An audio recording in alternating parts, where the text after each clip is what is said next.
Welcome back, everyone. Today, we will continue with religious composition. In the last lecture, we discussed about linguistic composition. जो हमने linguistic के base पे, language के base पे आपके जो composition थे, वो हमने discuss किए थे last topic. So now we will continue with the religious composition. So religion is one of the most dominant forces affecting the cultural and political life of the most of Indians. तो India के अंदर आपको पता है कि अगर आप India के अंदर रह रहे हैं तो रिलीजन धर्म जो है आपके कल्चरल और पॉलिटिकल लाइफ को अफेक्ट करने वाला मोस्ट डोमिनेटिंग फोर्स है, फैक्टर है। ठीक है, हिंदू जो है आपके वो डिस्ट्रीब्यूटेड है मेजर ग्रुप्स में मैनी स्टेट्स के अंदर, क्योंकि मेजोरिटी में है हिंदू आपके। ठीक है, ranging from 70 to 90% and about states के अंदर, मतलब कहीं पर 70 है, कहीं पर 90% है।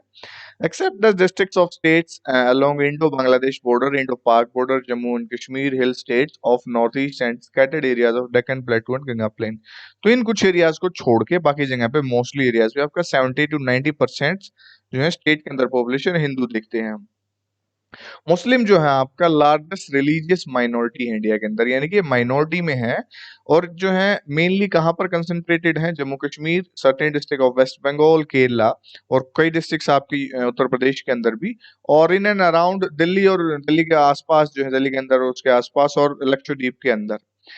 वो मेजोरिटी बनाते हैं आपकी कश्मीर वैली और लक्षद्वीप के अंदर, यानी कि वो कश्मीर वैली और लक्षद्वीप के अंदर मेजोरिटी में ज्यादा पॉपुलेशन में पाए जाते हैं।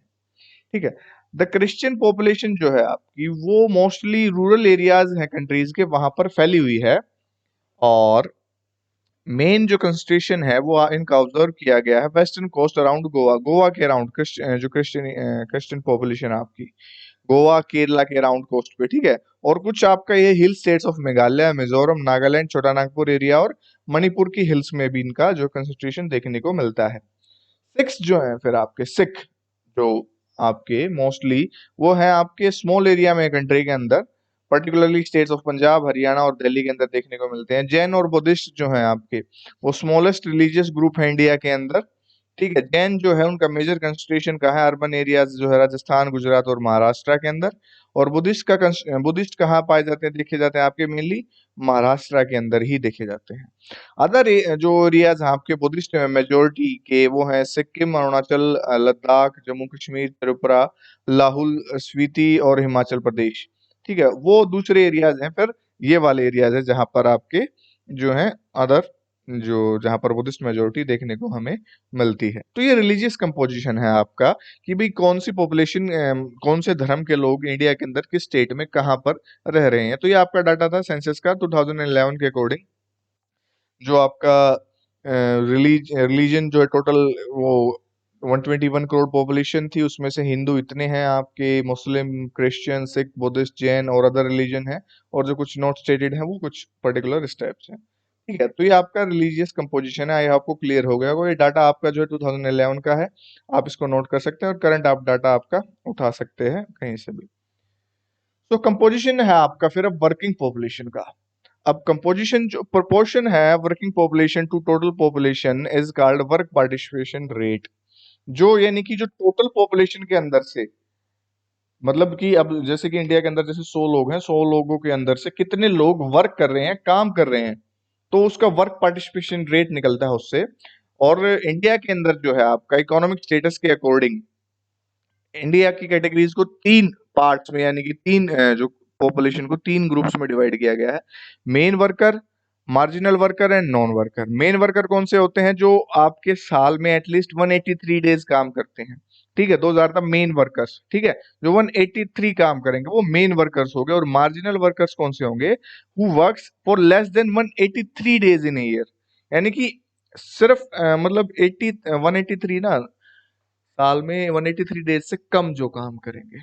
और ऊपर वाले जो है एटलीस्ट 183 करेंगे, वो 83 से ऊपर कितना भी कर सकते हैं। ठीक है, वो चाहे सारा साल काम करें, बट ये 183 से कम काम करेंगे, 183 को टच नहीं कर पाएंगे डेट को।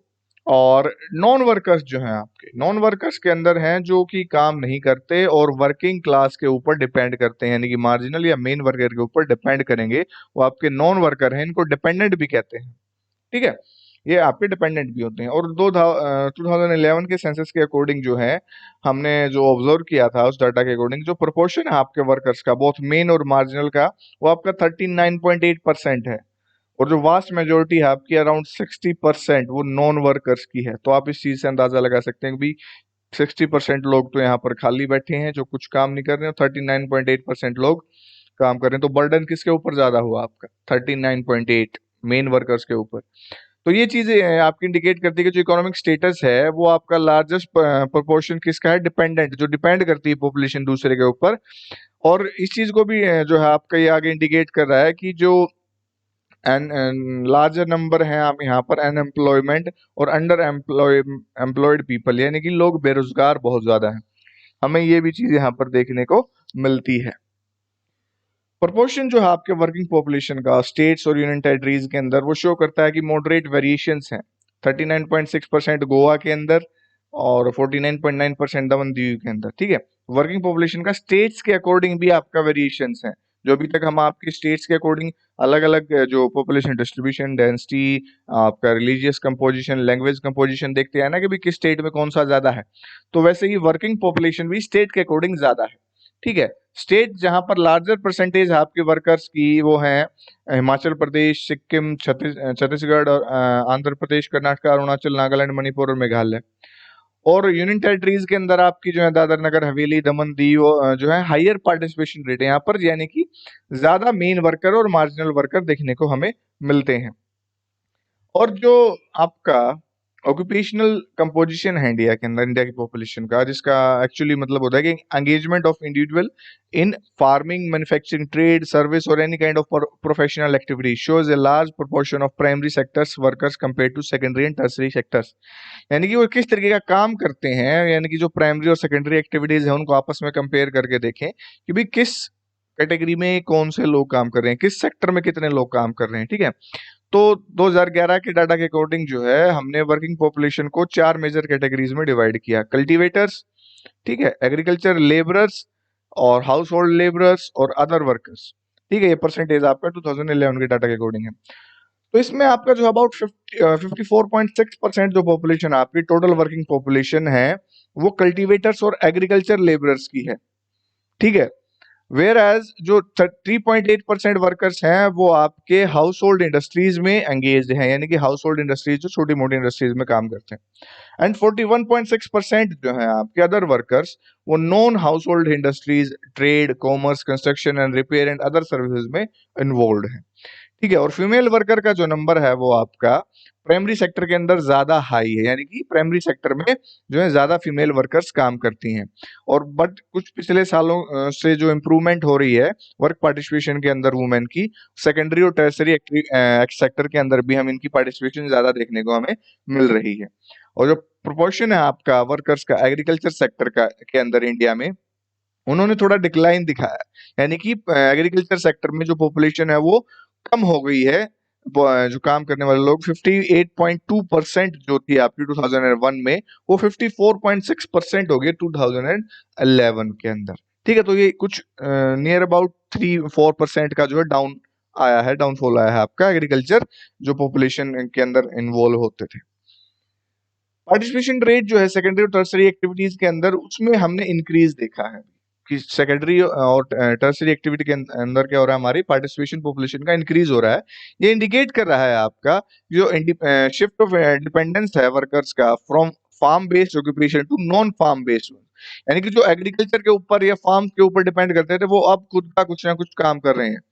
ठीक है, इससे हमें sectoral shift in the economy of the country, जो सेक्टर्स के अंदर सेक्टर्स एक सेक्टर के अंदर डिपेंडेंट थे, अब वो उस प्राइमरी सेक्टर को छोड़ के सेकेंडरी और टर्सरी सेक्टर में कन्वर्ट होने लग रहे हैं, शिफ्ट होने लग रहे हैं। नाउ स्पेशल वेरिएशन जो है हमारा वर्क पार्टिसिपेशन जो है डिफरेंट सेक्टर्स में कंट्री है जो वेरी वाइड है, वो हमने देखा है। जो आपका स्पेशल वेरिएशन हमने देखा ना कि किस स्टेट के अंदर कुछ ज्यादा है, किसी के अंदर कम है, अभी देखा था ना पीछे हमने। और वर्क पार्टिसिपेशन रेट भी अलग है आपका। स्टेट्स जैसे कि हिमाचल, नागालैंड, वहां पर जो है लार्ज शेयर ऑफ कल्टीवेटर्स हैं। ठीक है, कल्टीवेटर्स हैं जो आपका एग्रीकल्चर में ज्यादा इन्वॉल्व हैं। और अदर हैंड आपके बिहार, आंध्र प्रदेश, छत्तीसगढ़, उड़ीसा, झारखंड, वेस्ट बंगाल और मध्य प्रदेश के अंदर हायर प्रोपोर्शन आपका किसका है, एग्रीकल्चरल लेबरर्स का है, जो एग्रीकल्चर फील्ड में एज ए लेबर काम करते हैं। और हाईली अर्बनाइज एरिया जैसे कि दिल्ली, चंडीगढ़, पुदुचेरी है, वहां पर लार्ज प्रोपोर्शन किसका है, एंगेज इन अदर सर्विसेज, जो सेकेंडरी और टर्सरी एक्टिविटीज के अंदर जो सर्विसेज आ जाती है उनमें इन्वॉल्व होते हैं ये लोग आपके। ये इंडिकेट करता है कि जैसे कि आपके availability of limited farming land but also large scale urbanization and industrialization requiring more workers in non farm sectors। तो अगर कि भाई जहां पर लैंड लोगों के पास कम होगी तो वहां से लोग क्या करेंगे, खेती करने के लिए जमीन ही कम है तो खेती कहाँ से करेंगे लोग वहां पे, तो जो ज्यादा पॉपुलेशन होगी वो क्या करेगी, शिफ्ट करके चली जाएगी आपकी जहां पर अर्बनाइजेशन हो रही होगी, इंडस्ट्रीज लग रही होंगी, ठीक है, क्योंकि वहां पर उनको नॉन फार्म सेक्टर्स के अंदर आपके वर्कर्स की बहुत ज्यादा रिक्वायरमेंट होती है, तो इसलिए वो उस साइड शिफ्ट हो जाएंगे। तो ये आपका कुछ नीचे आपके जो डायग्राम दिखाया गया है, ऑक्यूपेशनल डिस्ट्रीब्यूशन है आपका इंडिया के अंदर, जो चेंजेस आए हैं उसके अंदर 1911 में प्राइमरी, सेकेंडरी, टर्सरी सेक्टर के अंदर कितने थे, फिर 1971 में, 1991 में, 2000, 2004 एंड 5, 2006 एंड 7। तो मतलब आप देखते जाएंगे कि भाई प्राइमरी सेक्टर के अंदर जो है आपका डिक्लाइन आता चला गया है, सेकेंडरी और टर्सरी सेक्टर के अंदर वो इंक्रीज करता चला गया है, ठीक है, थोड़े अप्स एंड डाउन्स के बाद वहां पर इंक्रीज देखने को हमें मिल रहा है। ओके, सो आई होप आपको ये चैप्टर क्लियर हो गया होगा, इसमें कोई डाउट्स नहीं है आपको। So this is all about population distribution, density, growth, and composition. So thank you so much, everyone.